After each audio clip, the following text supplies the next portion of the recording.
Oh, okay. Yeah, so thanks for having me. And yeah, you guys are super committed. I just realized it's 5:30 in the morning where you are. So good morning. And if you want, I can start. Um, so I'm just Please, gonna, yeah. I'm Yeah, just, we're 21 hours into our 24-hour brewathon. So some people have been going the whole time. I honestly took a little bit of a nap, but we're so glad that we could have you come on and uh, you know welcome us into the morning a little bit. So we're excited to hear about your research. All right. So you can see the presentation fine, right? It should be full screen now. Uh, Yeah, it looks good. okay. All right. So this is the standard presentation that we sort of give as an introduction to my project. The project is called Beerome, and it's about using artificial intelligence to predict beer taste and beer aromas from chemical composition. So I work as a part of the Verstrepen lab, and we are a yeast lab primarily, or were primarily. But as you said, we have expanded into a lot of other things, including yeast products. So this includes beer, of course, but also bioethanol, bread, chocolate, and wine as well. So my research is on beer.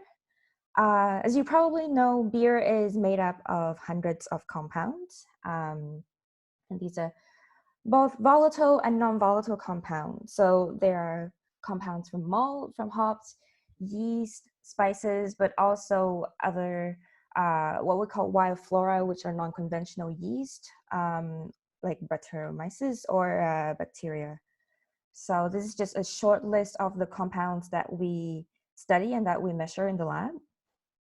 But as you can see, you have, like for the hops, you have these compounds that are sort of smell very herby, whereas for the yeast compounds, you have compounds that are, for example, this ethyl acetate is the main compound from yeast, and it can smell like nail polish at high concentration, but very fruity at lower concentrations.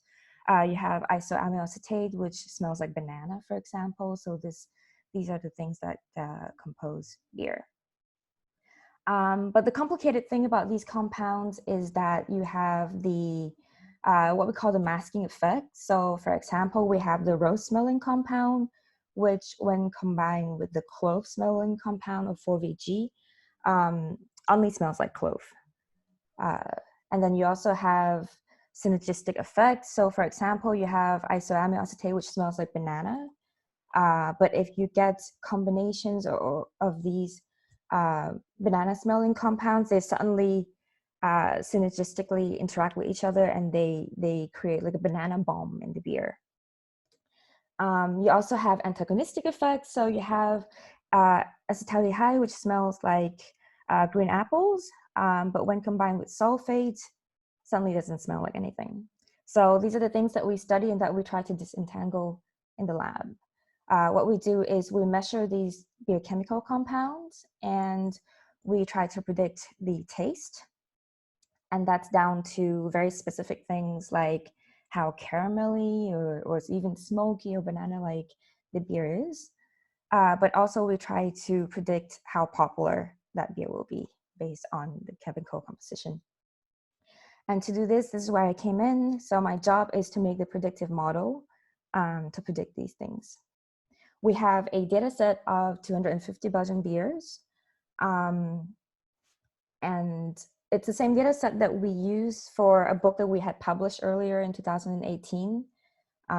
This book is now available, but we decided, okay, since we have this data set, we might as well go a bit further on it and start doing predictive modeling on it. So in this data set, we have amber beer, mostly amber, brown, and double, but also a lot of triples and blondes. It's a data set that represents what's available in the Belgian market. So you don't have the equal amount of every beer, every style of beer. We have a lot of non-alcoholic beers as well, which I heard is not very popular over there where you are, but it's making a comeback here, etc., etc.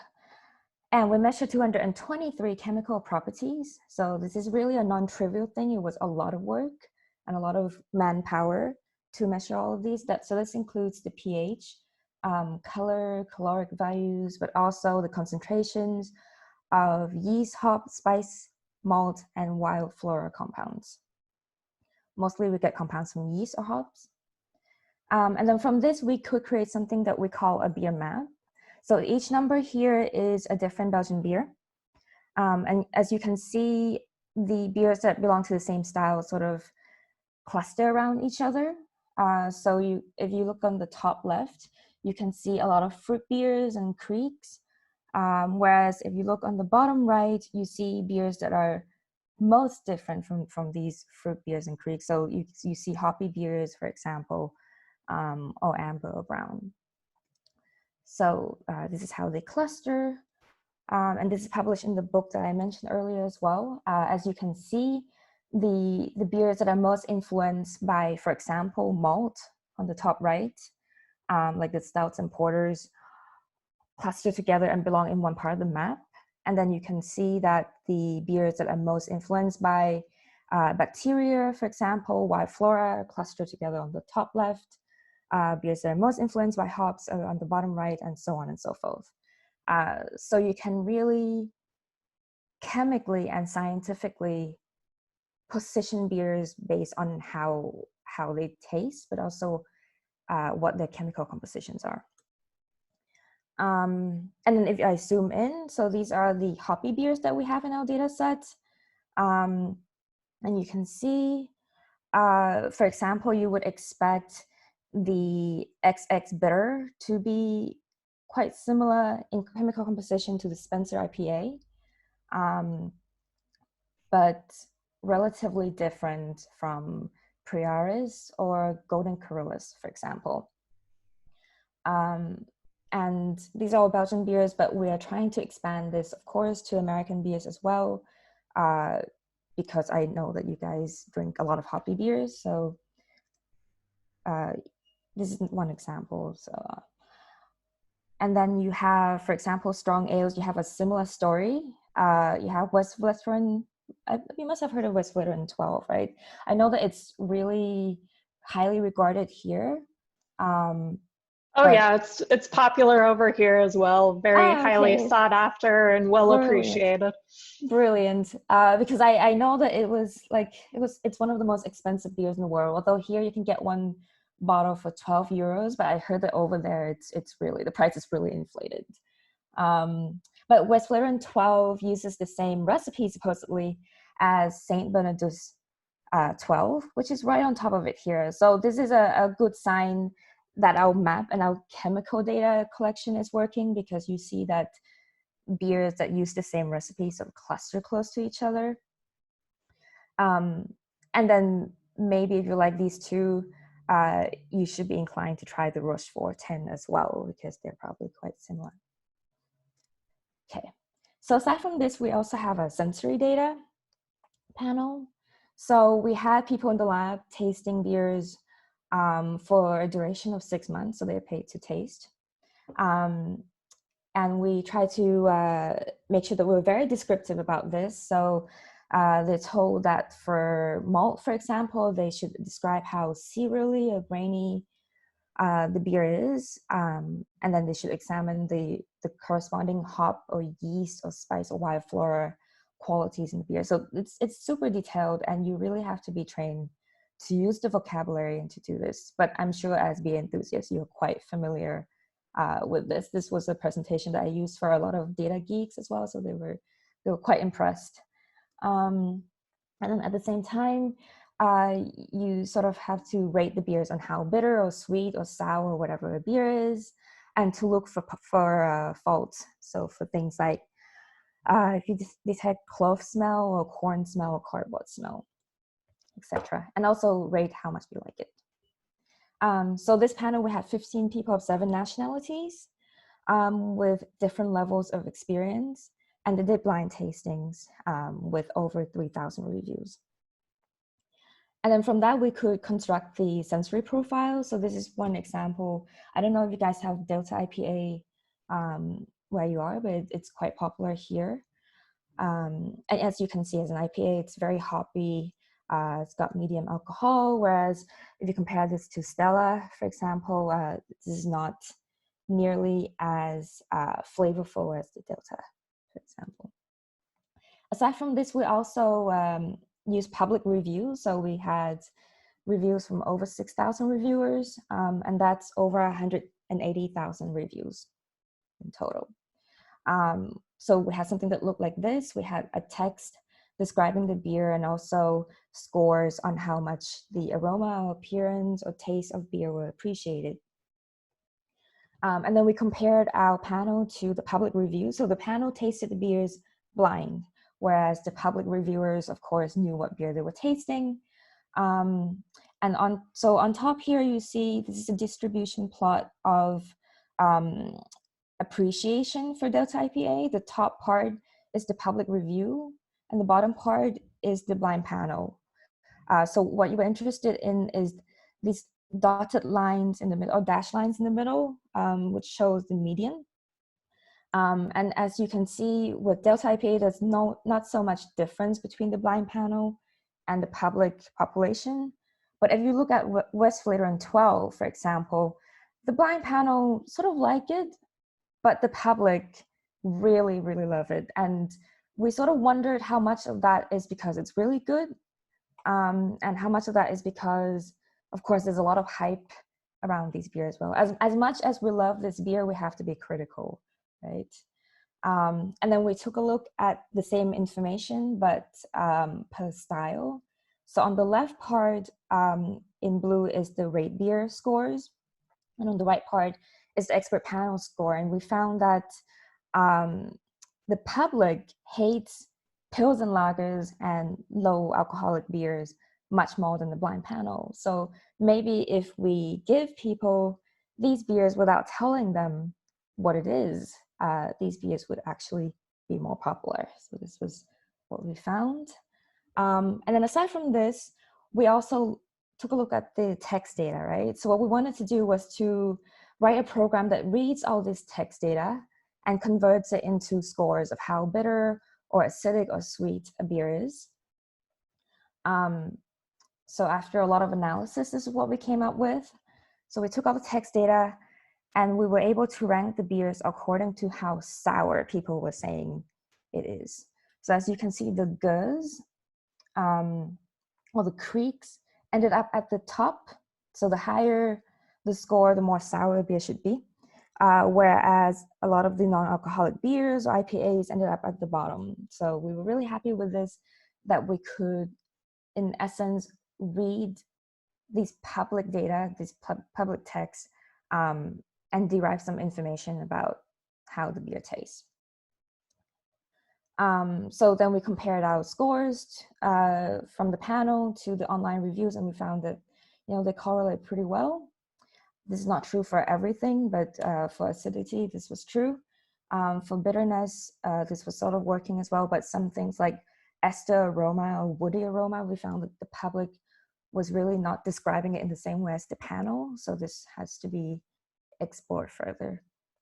So to go back to the predictive model, so again, we wanted to predict, one of the things we wanted to predict was the overall appreciation.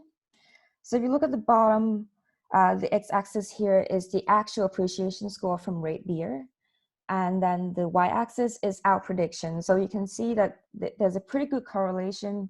The Verstrepen 12 is predicted to be very highly rated, and this was true. And then things like non-alcoholic beers were predicted to be hated by the public, and this was also true in our model as well. So we have a pretty good correlation between the true situation, what we predicted. And then we took a further look at the model, and we saw that the most important predictors of how popular a beer would be is caloric value, which maybe doesn't surprise you because caloric values were calculated from alcohol concentration, from sugars and protein. So these are the meat of the beer, so to speak. But other things also things like lactic acid or ethyl acetate, which is a compound from yeast that makes the beer fruity. These also turn out to be quite important in determining whether a beer would be popular or not.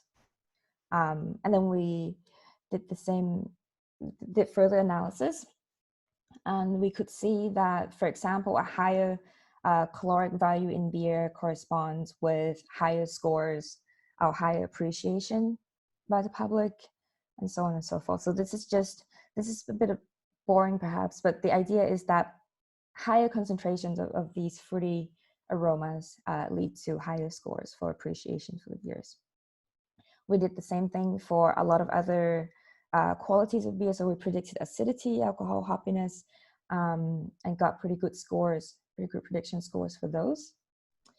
But of course, we have to keep in mind that we have sort of an uneven number of beers in each style. So it's possible that we have a bias in the data, so that our model might work better for the triples or the amber and brown and double than it does for low alcohol beer or for Brett.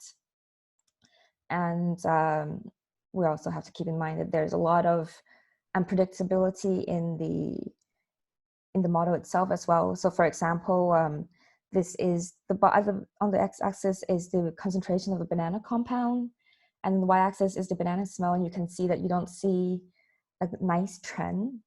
So this suggests that there's a lot more going on in this than just that higher amount of banana compounds will lead to more banana smell. So that's it. And these are my colleagues who helped in making this possible. Great, yeah, that's really interesting. Thank you so much for presenting on that, Supinya. So I'm just curious, I looked you up, and it looks like your previous research was more in virology labs, like hepatitis C and HIV. So I'm just wondering how you ended up in a beer yeast lab. Well, I like microbes, which seem to be very on trend at the moment. But indeed, so after I got my master's degree, I started looking for other labs that work on microbes. So Kevin's lab being one of them, since he works on yeast. And then from yeast, somehow I got into beer, and then I never left since. Ah, excellent. No, it's really cool work. And so are you mostly on the computational side for building this algorithm? Yes, indeed. So my previous life, I was an electronic engineer, so no experience doing wet lab at all. But since I joined this lab, I've started conducting, sensory panels for beer, and it's been really fascinating. So now I do both that and the computational stuff as well. Mm. Yeah, I'm sure some of our members would be interested to hear how they could become some of those tasters who get to work for 6 months just doing the sensory analysis. But it's intense, you sit there for an hour and you taste maybe 8 beers at a time, and you really have to concentrate. People say that it really drains them, because it's not just 1 or 2 things that they are rating, it's often 50 different beer qualities. So yeah, I'm sure it's very intensive, and but we have some, yeah, go ahead. Sorry. No, we would be happy if anyone stops by, and sometimes we have guest drinkers as well, people who come in and they try and see how good they are compared to our trained panelists. So we'd be happy if you're ever in town. Yeah. Oh, well, thank you. I think we all like to think that we have wonderful palates and we could identify all sorts of flavors, and it would be really interesting to see the comparison of, our personal taste versus, what the actual trained panelists think. Yeah. And so there's some variation in beer as far as, you have a bottle of beer, depending on how old it is or how it's been stored, that could so significantly change the flavors that are present in it. And I'm sure part of that is changes in the chemical composition. So how do you control for that? Like in the study with the 250 different styles, were those all, obtained fresh from the brewery or something like that? Yes, indeed. So we, as much as possible, we contact the breweries directly and ask for the freshest batch possible. And we taste and analyze them chemically in triplicates. So there are 3 copies of everything. And then we just take a median or a mean. And we do a lot of really comprehensive quality control. So, we really have to scroll through all the data and make sure that you throw out outliers and all these things. Mm. Yeah, Yeah, it's really, really time consuming. I'm sure. And it sounds like we have a question from one of our brewers, Ariel. So go ahead and jump on the line and you could ask Supinya your question. Hi, thank you so much for doing this. This is like truly incredible to learn from you. As a professional brewer, just like in my experience, I have I guess learned about some of the more like scientific explorations of this stuff, and just going along the lines of like control. Have you guys thought about, instead of using commercial brands to do the testing, have you thought about making them in a lab so that you can control like the esters and phenols to like a finite,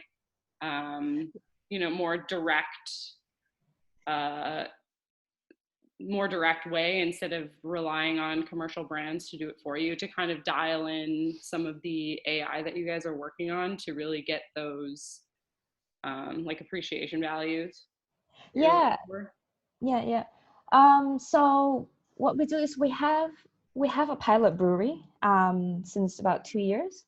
So we have started tasting our own beers as well as chemically analyzing them. But I think it's still quite difficult to go from, deciding how much of a certain compound you want in a beer to determining what recipe you should use. I'm guessing, I'm guessing this has maybe been your experience as well, and we've really, it's been really tricky, basically, trying to brew, like having a final product in mind, and then designing a recipe that would precisely give that product. But yes, indeed, we are experimenting with non-commercial beers, especially since we know that they should have a lot more off flavors than the commercial ones that we're playing with. So yeah, this is something that we're exploring. Yeah, I think I saw like a whole methods paper out of the lab of like how to brew beer in the laboratory, basically. Yes, that's by one of my German colleagues. So he's super precise. And so the lab is right by AB InBev, right? Like their location in Leuven. So do you guys have much correspondence with them? Is there any overlap between AB InBev and the lab, or how does that work? So I'm not sure how much I can say about this. But we do have a lot of contact with commercial breweries. And yeah, I'm not sure how much I can say. So, but Oh we yeah, no problem. have contacts. Yeah. Okay. Yeah, just curious because the location is so perfect. You Yeah, know, it would make sense to. we can literally smell their beers wafting. um, so I'm curious to hear if you have an opinion as far as.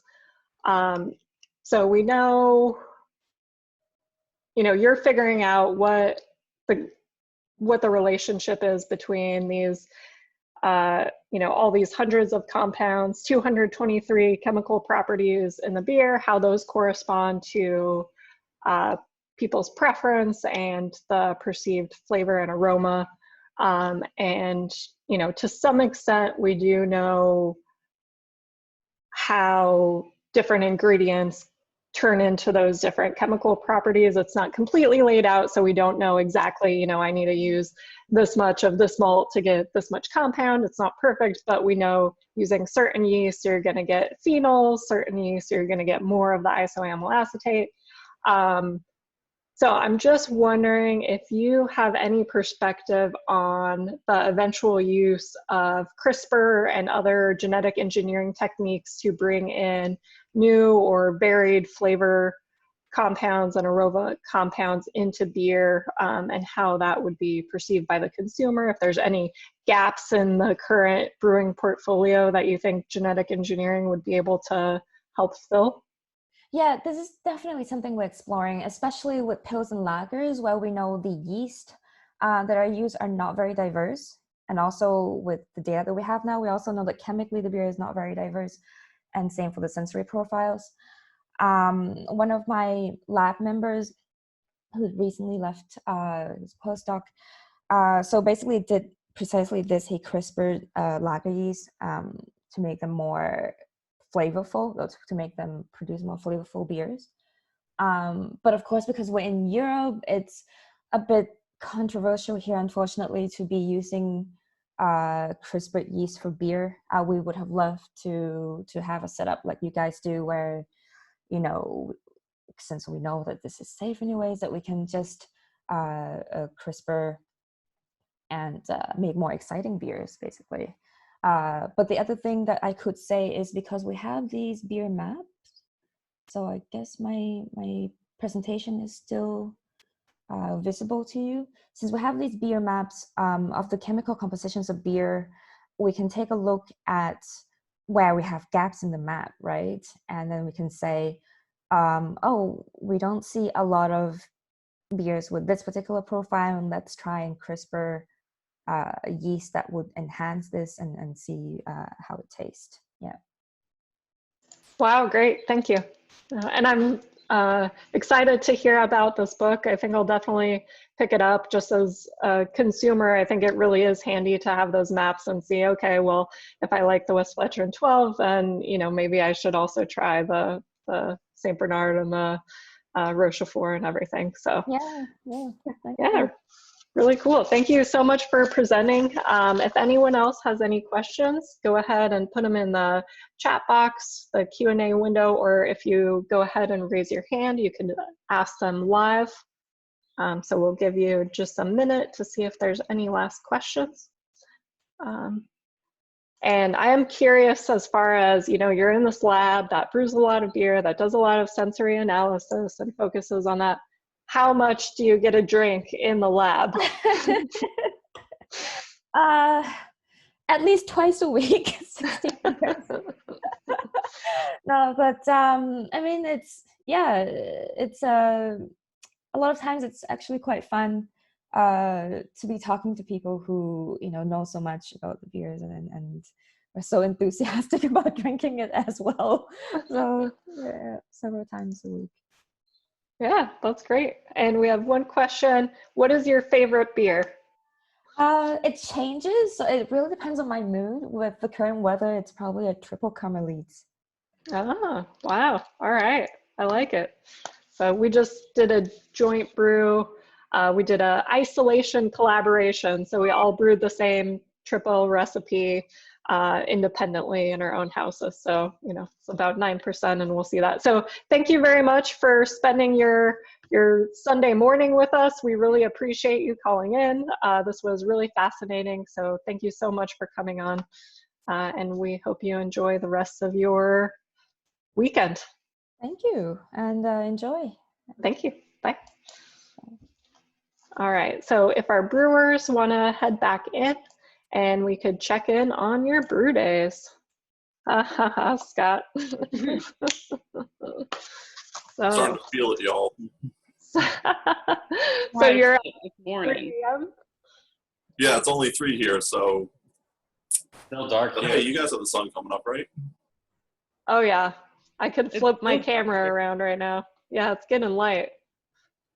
Still dark in Florida, but I'm awake because I'm just an insomniac. So, Well, you picked the right shift. I picked that was so interesting. I love learning about like